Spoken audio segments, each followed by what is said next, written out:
Hey guys, welcome back to my channel. I'm Dana, and this channel is all about growing your online business and possibly some tips and tricks on how to be a stay-at-home cat mom. Mood. This video we're going to be talking about the biggest mistakes that new Etsy shop owners make that I see all the time because frankly, I made them. I made them all. Starting on Etsy can be hard. It can be really, really hard, especially if you've never done it before and I don't know, didn't get any help. You probably feel really overwhelmed, and you should definitely watch through this whole video to make sure you don't do any of these things like I did and take twice as long to grow your Etsy shop. But first, before we move forward with these major pitfalls, why don't you hit subscribe and the bell notification right next to the subscribe button to be notified when I put out new videos. Also, give this video a thumbs up as it helps me buy more cat treats, which, I mean, come on, they're cat treats.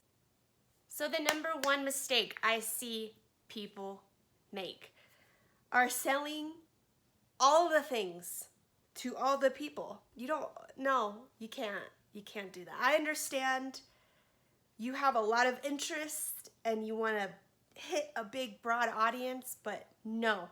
Riches are in niches. You can punch me for saying that since you hear that all the time. It's so true.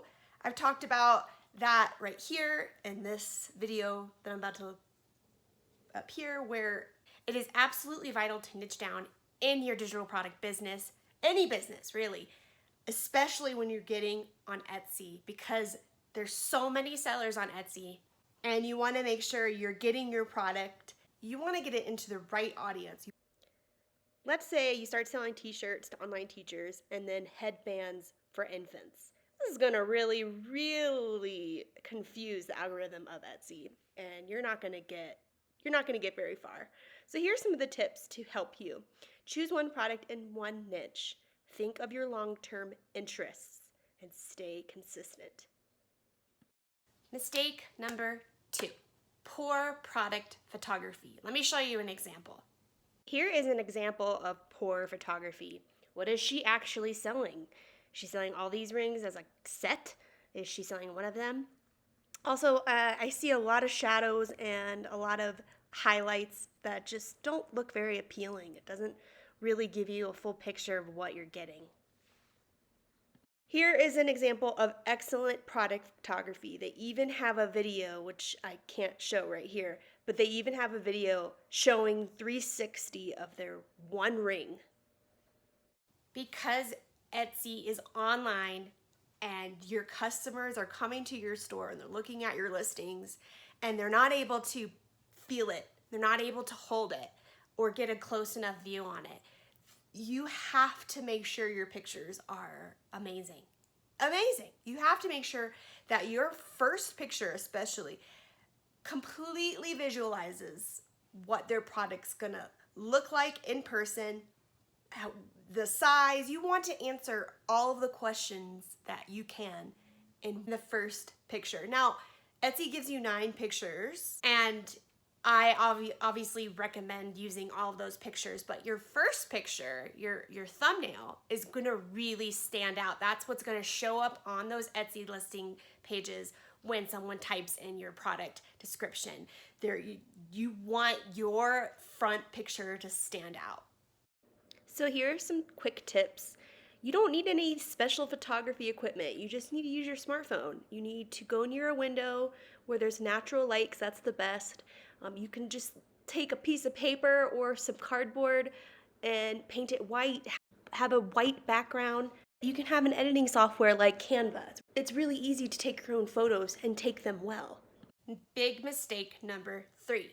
Using incorrect keywords or not any keywords, not using your tags, not filling out your descriptions. You have to use the words that people are searching for. That's probably one of the hardest things for me to have learned, was to figure out where the heck to get those keywords from and where to put them. Let's look at a few examples. Here is an example of poor title. The title on Etsy just says river.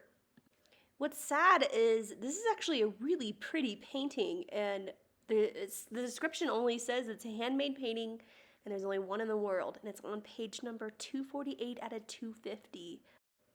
So this is definitely not going to be seen. Absolutely, with only just one word in the title.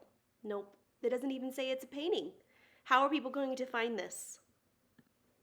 So this next painting is actually a custom painting, but oh man, they really go in depth in their description. It was too long to include here, but they answer just as many questions as they possibly can, and their title is very long, and you can see they use all of the characters that they can, and it's on page number 1. You want to optimize your listing, especially if it's not selling that great at first. You want to optimize that by making the keywords fit and show up when that person is searching on Etsy. You want those keywords to pop you up on the first page. So here are some quick tips. So I'm not going to go in depth with this right now, but a lot of times if you don't have a special program, you can go to Google Keyword Finder, which is free, and you can search for the best performing keywords in your niche. You can place those best performing keywords in the front of your title and in your description. And you need to answer as many questions as possible in your description so that you can limit the amount of messages that you get. And this will really help you show up in the search. Mistake number 4. Not adding enough listings. It's a really good example. If you're on Etsy and you're selling wall art, there's a lot of people that sell wall art, like so many. Because there are so many people who sell wall art, you're gonna have to add quite a bit of it to start really circulating through Etsy. And of course it takes a bit of time. People, I notice, aren't adding enough into their store. They'll add 5 products here, wait. You don't have to have 200 plus. You just need to have enough, and you need to be posting new products to your Etsy store on a regular basis. So some tips I can share with you for this problem is to try to always be creating and working on newer products. And always do your market research. Look around to get inspiration and take your own twist to new products all the time. And you want to be uploading at least 5 to 10 new products each month to your Etsy shop. This will really show Etsy that you're serious about your small business and that you're in it for the long haul. And then last but not least, the biggest mistake I see is lack of consistency and just giving up, just completely giving up. I know it takes a lot of work to stay consistent, especially if you're not reaping the benefits. If it's not showing any income, then that's fine. That doesn't mean you need to give up entirely. Like, no one makes it big with giving up. You have to stay consistent in that niche. You have to do your market research. You have to figure out if the products that you're selling can be optimized better with either better pictures or better listing descriptions. Even when you want to not do it anymore is when you should lean in the most, because that's usually when things take a turn, right? So I've definitely been there where I felt so discouraged. I'm like, nothing's selling, I'm not making any money, this is a waste of my time, I'm losing precious time with my family and my cat. I can't do this. So I get it, but at the same time, if you keep going, you're gonna find that right method, and you're gonna find that right little sweet spot, and then you're gonna start making sales on a regular basis, and you're gonna be like, oh, it's working. Here are some quick tips. Think long term. If you're not interested, then it's going to be really easy to give up on this, right? If it's not fulfilling you mentally, it's not a passion of yours, it's easy to just give up and lose steam. Definitely don't compare yourself to other shops. Your journey is completely different. You never know what they're going through. You never know if they have like a separate social media account that's getting them sales and bringing in traffic. You have no idea. Do not compare. You don't know that person's journey at all. And last but not least, change up your pictures, your keywords, and descriptions. I can't tell you how many times I just changed one picture and that changed the game for my product. It started selling. So just to sum it up for you guys real quick, I said mistake number 1 was to try to serve everybody when you should be serving one niche at first. Start small and then work your way out.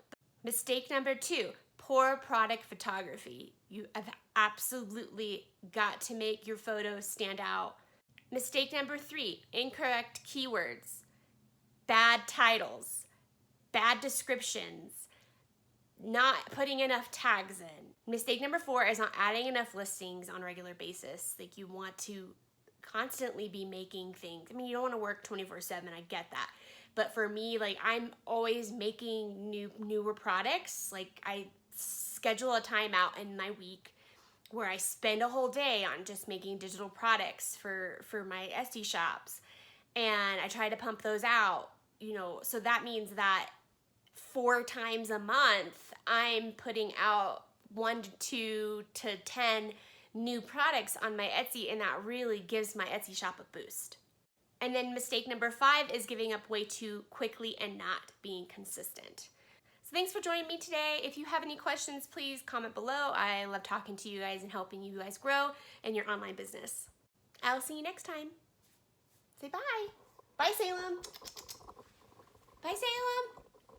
Say bye, Salem. Salem, Salem, Salem. Not feeling it.